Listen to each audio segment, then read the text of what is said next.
arribes l'horta i penses en la meravella que els teus avantpassats, els teus abuelos, els teus pares, els teus tios, no?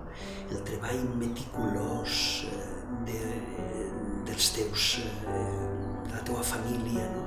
I dels teus veïns, en definitiva, els llauradors han fet estos camps, no?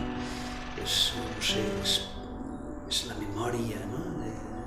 dels teus arrels, no? El que veus quan contemples esta terra tan delicadament treballada.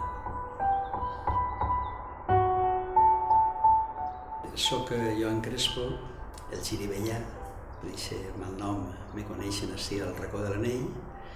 Vaig néixer el 1952, precisament ací, al Racó, a l'Alqueria del Xirivellà.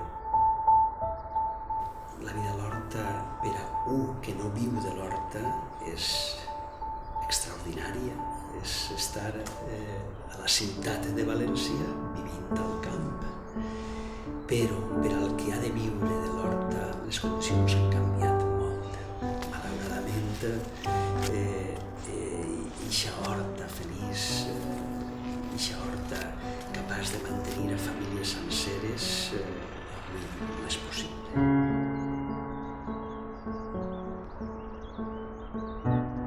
El que està passant amb l'horta ara i en este moment és una altra vegada una gran amenaça de destrossa, i és el Pla General d'Ordenació Urbana de València. La revisió d'aquest pla preveu al nostre Racó de l'Anell en concret i a d'altres partides de la ciutat la construcció de carreteres, concretament un vial que penetra en el Racó de l'Anell de sud a nord, i a més envolta també el terme de Tavernes Blanques dins del Racó de l'Anell de centenars d'habitatges.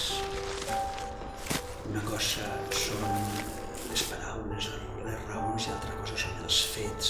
El nostre himne regional parla, diu frases tan boniques com allò de «Per a tu la vega envia la riquesa que atesora i és la veu de l'aigua càntic d'alegria».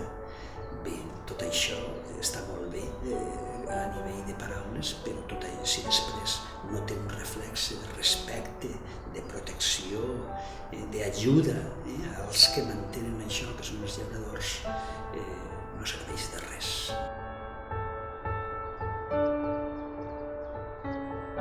Hi ha una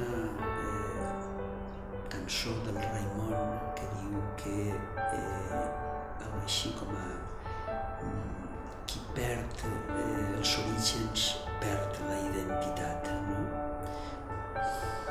Està claríssim, no?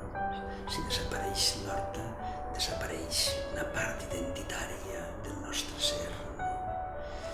D'alguna forma, en fi, és bàsica eixa connexió amb la nostra terra, és bàsica per a sentir-nos